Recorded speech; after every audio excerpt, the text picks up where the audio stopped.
आज के पढ़ने की प्लानिंग हम लोगों की है। पहली चीज़ concept of distance and displacement के बारे में समझेंगे, फिर concept of speed and velocity के बारे में समझेंगे, फिर यूनिफॉर्म मोशन क्या होता है ये समझेंगे और उसको ग्राफिकली ट्रीट करेंगे, और फिर नॉन यूनिफॉर्म मोशन पर आ जाएंगे। ठीक है, नॉन यूनिफॉर्म मोशन पर आ जाएंगे। ठीक है, और यहीं से हमको एक टच मिलेगा इंस्टेंटेनियस वेलोसिटी या इंस्टेंटेनियस स्पीड के बारे में। तो यहीं पर मेन पढ़ाई को हम लोग रोक करके थोड़ा सा इंटीग्रल और लिमिट, डिफरेंशिएशन, डिफरेंशियल कैलकुलस और इंटीग्रल कैलकुलस के बारे में बात करेंगे। ठीक है, तो आइए स्टार्ट करते हैं आज के डेट की पढ़ाई। मान लीजिए कि ये हमारा एक वस्तु है जो स्ट्रेट लाइन में मोशन कर रहा है। ठीक है, और स्ट्रेट लाइन में जो origin of position x is equal to 0 मैंने यहाँ पर सेलेक्ट किया, और time t is equal to 0 भी यहीं पर सेलेक्ट किया। मान लीजिए 0 और ये मीटर। यहाँ पर ये x is equal to 10 metre है, यह x is equal to 20 metre है, यह x is equal to 30 metre है, यह x is equal to 40 metre है। ठीक है, तो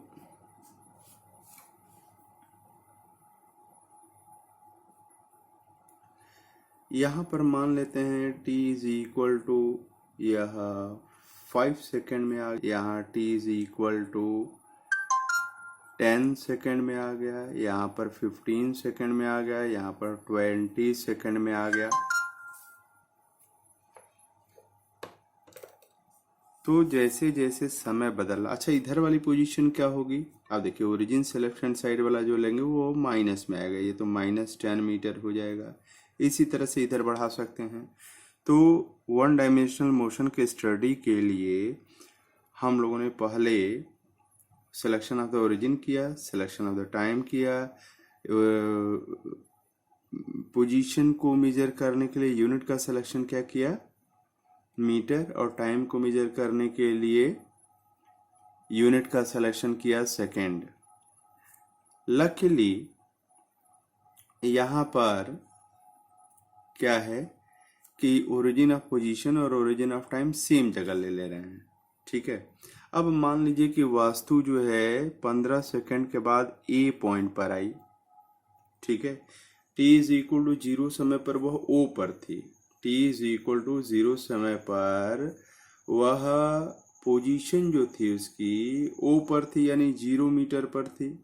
और जब t is equal to 15 second हुआ है तो उसकी पोजीशन x डैश कह लीजिए, that is equal to 30 metre हो गई। तो देखिए समय बीता तो वस्तु का पोजीशन में बदलाव हो रहा है। समय 0 से 15 सेकेंड हुआ तो वस्तु 0 मीटर से 30 मीटर पे चली गई, तो ये पोजीशन में बदलाव हुआ, तो वस्तु मोशन में है। वस्तु अगर मोशन में है तो यहाँ पर अगर शून्य समय से 15 मीटर तक की यात्रा के बारे में अगर बात किया जाए तो डिस्टेंस ट्रेवल्ड कितना है, distance travelled is equal to 30 metre है, और डिस्प्लेसमेंट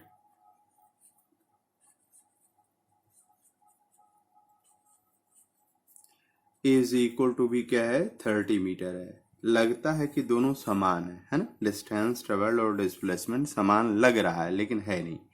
ठीक है, अब थोड़ा सा मैं इस वस्तु को यहाँ से यहाँ तक लाया, फिर उसके बाद इसको मोड़ दिया, तो समय t is equal to 20 second यहाँ पर हुआ, t is equal to 20 second पर वो B पर आ गया, मुड़ करके आ गया। ठीक है, तो t is equal to 0 second से लेकर के हम यात्रा का अध्ययन कर रहे हैं कब तक, t is equal to 15 second, sorry 20 second तक की यात्रा का अध्ययन कर रहे हैं। तो t इज इक्वल 0 सेकेंड पर x क्या है, 0 मीटर है, और t इज इक्वल 20 सेकेंड पर x क्या है, x है आपका 20 मीटर के बराबर है। ठीक है, तो अब यहाँ पर डिस्टेंस ट्रेवल्ड क्या होगा,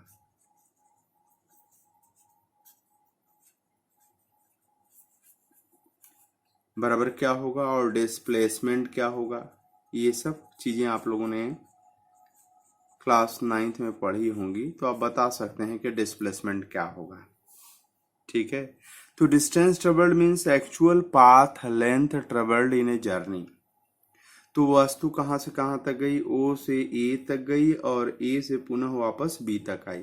तो ओ से ए तक गई तो 30 मीटर, और ए से बी तक आई तो 10 मीटर। तो 30 + 10 कितना हुआ, 30 + 10 आपका हुआ 40 मीटर। तो डिस्टेंस ट्रेवल्ड क्या हो गया, 40 मीटर के बराबर हो गया। और डिस्प्लेसमेंट कितना हुआ, displacement is the shortest distance between the initial position and the final position. तो डिस्प्लेसमेंट इज इक्वल टू, देखिए इनिशियल पोजीशन और फाइनल पोजीशन को अगर लिया जाए तो डिस्प्लेसमेंट क्या हुआ, ये हुआ इनिशियल और फाइनल पोजीशन के बीच की शार्टेस्ट डिस्टेंस को हम क्या बोलते हैं, डिस्प्लेसमेंट बोलते हैं। तो डिस्प्लेसमेंट इज इक्वल सिर्फ 20 मीटर हुआ। तो फर्क हो गया कि नहीं, डिस्टेंस ट्रेवल्ड आपका 40 मीटर है और डिस्प्लेसमेंट क्या हुआ, 20 मीटर है। ऐसा कैसे हो गया, पुराने वाले केस में तो दोनों समान थे, इस वाले केस में अलग अलग क्यों हो गए। पुराने वाले केस में क्या था, वस्तु स्ट्रेट लाइन में चल रही थी और सीधे एक ही डायरेक्शन में चल रही थी। तो अगर कोई वस्तु स्ट्रेट लाइन में चले और बिना डायरेक्शन बदले हुए चले तो उस केस में डिस्टेंस ट्रेवल्ड और डिस्प्लेसमेंट क्या होगा, समान होगा। लेकिन अगर स्ट्रेट लाइन में चले और डायरेक्शन बदल ले, मतलब एक बार पॉजिटिव डायरेक्शन जा रहा फिर पुनः निगेटिव डायरेक्शन में जाने लगे, तो क्या हो जाएगा, डिस्टेंस ट्रेवल्ड और डिस्प्लेसमेंट में अंतर आने लगेगा। डिस्टेंस ट्रेवल्ड की न्यूमेरिकल मैग्नीट्यूड ज़्यादा आएगी और डिस्प्लेसमेंट की न्यूमेरिकल मैग्नीट्यूड क्या होगी, कम आएगी। ठीक है, तो what is distance travelled, distance travelled is the actual path length travelled in a given journey. What is displacement of the journey? The shortest distance between the initial position and the final position. आइए थोड़ा सा motion in A plane से भी एक example लेते हैं तो और चीजें स्पष्ट होंगी।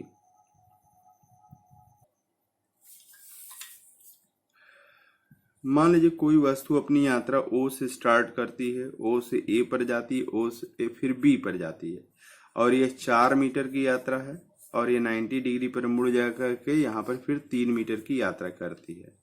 ठीक है, तो initial position is at O and the final position is at the B. ठीक है, तो अगर ये 90 डिग्री तो पाइथागोरस थ्योरम के अनुसार क्या हो जाएगा, ये 5 मीटर के बराबर हो जाएगा। तो इस यात्रा ओ से बी तक की यात्रा के लिए डिस्टेंस ट्रेवल्ड कितना हुआ, distance travelled is equal to 4 metre, O से ए तक 4 मीटर, और फिर ओ से ए तक 4 मीटर, और फिर ए से बी तक 3 मीटर। तो 4 + 3 मीटर इज इक्वल क्या हो जाएगा, 7 मीटर हो जाएगा। और डिस्प्लेसमेंट क्या हो जाएगा,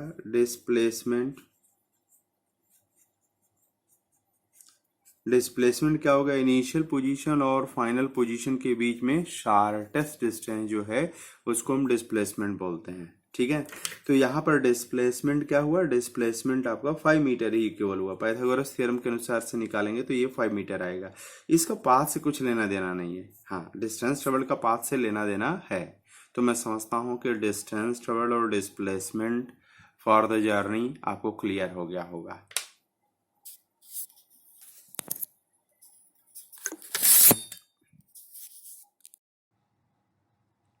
अब इस उदाहरण में देखिए, an athlete completes 1 round of a circular track of radius R in 40 seconds. What will be his displacement at the end of 2 minutes 20 seconds? है ना, कोई एथलीट है वो सर्कुलर ट्रैक पर चल रहा है, ठीक है, और 40 सेकंड में एक राउंड ले रहा है, तो 2 मिनट 20 सेकंड में उसका जो है डिस्प्लेसमेंट क्या होगा, 0 होगा कि 2r होगा कि 2πr होगा कि 7πr होगा। तो 2 मिनट में 120 सेकेंड हुआ और प्लस 20 कर दीजिए तो 140 हो गया। अब आप इसको ऐसे ही लिखिए 120 सेकेंड प्लस 20 सेकेंड, और 120 सेकेंड को आप लिखिए 40 इंटू 3 और प्लस 20 सेकेंड को लिखिए 1/2 इंटू 40 सेकेंड। ठीक है, और 40 सेकेंड में एक राउंड ले रहा है तो 3 इंटू 40 सेकेंड आया है, तो 3 राउंड तो कंप्लीट कर लेगा। और 1/2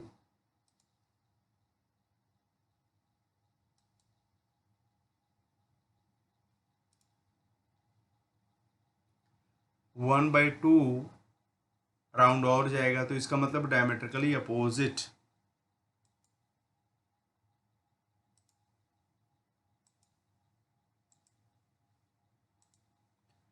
वो जिस पॉइंट से स्टार्ट किया था उसके डायमेट्रिकली अपोजिट पॉइंट पर उपस्थित होगा। तो डिस्प्लेसमेंट कितना हो जाएगा, 2r के बराबर हो जाएगा। लेकिन डिस्टेंस ट्रेवल क्या होगा, हर राउंड में वो 2πr के बराबर चल रहा है, तो 3 राउंड में 2πr और आधे राउंड में πr। ठीक है, तो कुल 7πr होगा। तो डिस्टेंस ट्रेवल 7πr है और डिस्प्लेसमेंट क्या है, 2r के बराबर है। ठीक है, तो मैं समझता हूँ कि डिस्प्लेसमेंट और डिस्टेंस ट्रेवल का कॉन्सेप्ट आपको क्लियर हो गया। Now let us talk about some characteristic features of displacement। Displacement थोड़ी सी नई चीज़ है, तो उसके फीचर्स के बारे में हम लोग बात करें। ठीक है, first displacement has units of length, है ना। कोई डिस्प्लेसमेंट हुआ, अगर लेंथ की यूनिट आपने मीटर अगर सेलेक्ट किया है तो डिस्प्लेसमेंट भी क्या होगा, मीटर ही होगा। ठीक है, the displacement of an object can be positive, negative or zero. Displacement निकलेगा कैसे, final position minus initial position. अगर वस्तु एक जगह से दूसरी जगह अगर जा रही है, ठीक है ना, और फिर अगर वापस आने लगे मान लीजिए, ठीक है, तो उसकी इनिशियल फाइनल पोजीशन कम हो गई और इनिशियल पोजीशन ज़्यादा हो गई, तो डिस्प्लेसमेंट निकलेगा final position minus initial position से, है ना। जैसे इस एग्जाम्पल में आइए देखते हैं।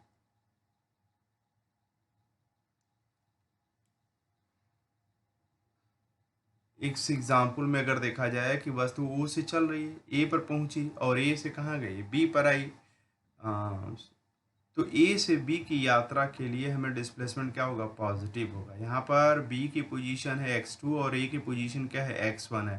तो final position minus initial position, तो फाइनल वाला ज़्यादा है और इनिशियल वाला क्या है, कम है। तो x2 minus x1 will be greater than that of 0। ठीक है, अगर वस्तु लेफ्ट में अगर मूव करे, origin t is equal to 0 और x इज इक्वल टू 0 ये है। अगर a से b पर अगर मूव करे तो इनिशियल पोजीशन क्या है, ज़्यादा है और फाइनल पोजीशन क्या है, कम है।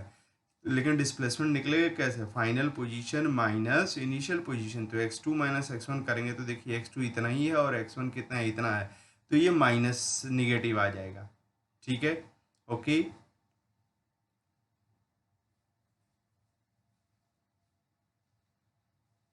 डिस्प्लेसमेंट जीरो कब होगा, जब वस्तु या तो रुका रहे अपनी जगह पर, समय बीतता चला जाए, वस्तु रुका हुआ अपनी जगह पर, तो डिस्प्लेसमेंट जीरो है। लेकिन ऐसे भी हो सकता है कि वस्तु अपनी जगह से आगे गया और पुनः उसी स्थान पर आ गया, तब क्या हो गया, इनिशियल पोजीशन और फाइनल पोजीशन सेम हो गया, तो डिस्प्लेसमेंट क्या हो गया, जीरो हो जाएगा। ठीक है, तो डिस्प्लेसमेंट पॉजिटिव भी हो सकता है, नेगेटिव भी हो सकता है और जीरो भी हो सकता है। ठीक है, now let us talk about this one. Displacement is not dependent on the choice of the origin o of the position coordinates। ठीक है, अगर जैसे मान लीजिए पोजीशन कोऑर्डिनेट्स का ओरिजिन x इक्वल 0 ओ आपने ये माना। अब वस्तु जो है a से b तक जा रही है, यात्रा उसकी कहाँ से कहाँ तक हो रही है, a से b तक की हो रही है। ठीक है, तो इसके हिसाब से इसका पोजीशन x1 है और इस पोजीशन, यह पोजीशन क्या है, x2 है। तो डिस्प्लेसमेंट कितना होगा, x2 minus x1, x2 minus x1 is equal to A B आएगा। ठीक है। लेकिन दूसरे बच्चे ने वो पोजीशन का ओरिजिन ओ डैश ले लिया है, उसके हिसाब से इसका पोजीशन दूसरा आ रहा है, x1 नहीं आ रहा है, x1 डैश आ रहा है, और उसके हिसाब से b का पोजीशन x2 आ रहा है, x2 डैश आ रहा है। ठीक है, तो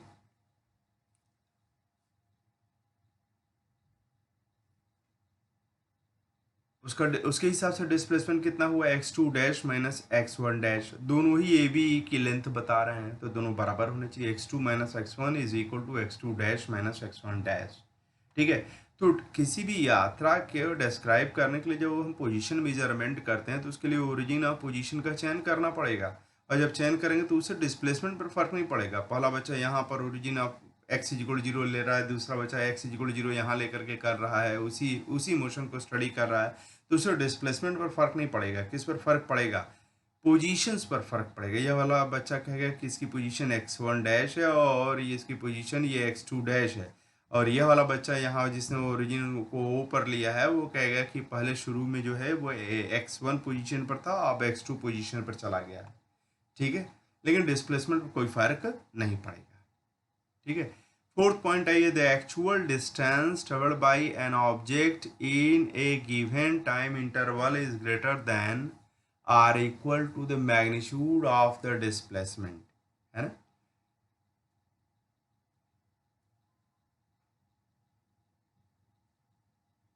The actual distance traveled by an object in a given time interval is greater than or equal to the magnitude of the displacement, है ना। तो यहाँ पर देखिए ओ से कोई वस्तु जो है ए पर जा रही है, ठीक है,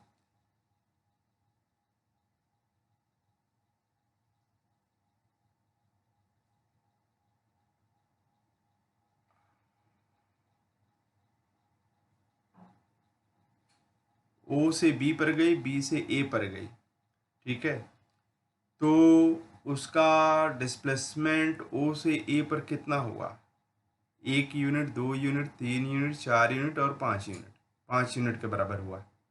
ठीक है, अगर मान लीजिए कि ओ से अगर ए पर जा रही है तो डिस्प्लेसमेंट 5 यूनिट हो रहा है, और डिस्टेंस ट्रेवल कितना हो रहा है, वो भी 5 यूनिट हो रहा है। लेकिन अगर ए से रिटर्न बैक करके बी पर आ जाए तब, तो 5 यूनिट इधर गई और 3 यूनिट इधर आई, तो डिस्टेंस ट्रेवल कितना हो गया, 5 + 3 = 8 यूनिट्स के बराबर हो जाएगा। लेकिन डिस्प्लेसमेंट कितना हो जाएगा, केवल इनिशियल पोजीशन से फाइनल पोजीशन देखेंगे तो केवल 2 यूनिट के बराबर होगा।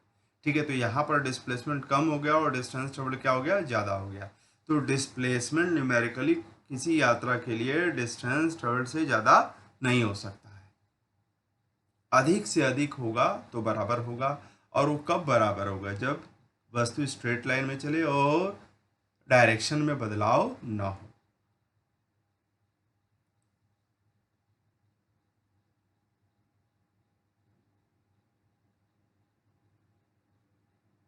The displacement of an object between 2 points is the unique path that takes the body from its initial to the final position. आप ये कह सकते हैं कि the shortest distance between the initial position और फाइनल पोजीशन जो होगा केवल एक ही रास्ता होगा। अगर मान लीजिए ए पॉइंट से बी पॉइंट पर जाना है, केवल जाना का टारगेट अगर रखा जाए तो आप ऐसे भी जा सकते हैं, आप ऐसे भी जा सकते हैं, आप चाहें तो ऐसे जा कर के ऐसे वापस आ सकते हैं। लेकिन डिस्प्लेस अगर करना होगा तो आपको स्ट्रेट जाना पड़ेगा इनिशियल पोजीशन से फाइनल पोजीशन पर। ठीक है, तो डिस्प्लेसमेंट हमेशा यूनिक है, लेकिन डिस्टेंस ट्रेवल कभी यूनिक नहीं है एक दी हुई यात्रा के लिए। यूनिक मतलब एक ही वैल्यू, ए से बी तक अगर जाना है, अगर ए से बी तक जाना है तो इसके लिए डिस्टेंस ट्रेवल अलग अलग हो सकता है, लेकिन डिस्प्लेसमेंट की वैल्यू सदैव एक ही होगी। The displacement of an object between two positions does not give any information regarding the shape of the actual path followed by the object between these two positions. Displacement बताने से आपको यात्रा कैसे हुई इसका आभास नहीं हो सकता, सिर्फ ये पता चलेगा कि what is the shortest distance between the initial position and the final position. ये सेवेंथ वाला पॉइंट तो हमने कई बार आपको बताया है कि displacement between 2 points is the shortest distance between these positions. Displacement क्या है? वेक्टर क्वांटिटी है। Displacement of an object between two given positions is independent of the actual path followed by the object in moving from one position to the other. और displacement vector quantity है, मतलब इसमें direction है, और direction की दिशा किधर से किधर होगी? इनिशियल पोजीशन से फाइनल पोजीशन की तरफ होगी। तो these were certain points about the displacement. आपसे एक छोटा प्रश्न है कि ऑडोमीटर जो गाड़ियों में जो है नंबर बदलने वाला रहता है उसको ऑडोमीटर बोलते हैं, कि तो डिस्टेंस ट्रेवल्ड को मेजर करता है कि डिस्प्लेसमेंट को? It measures distance travelled. Odometer measures the distance travelled.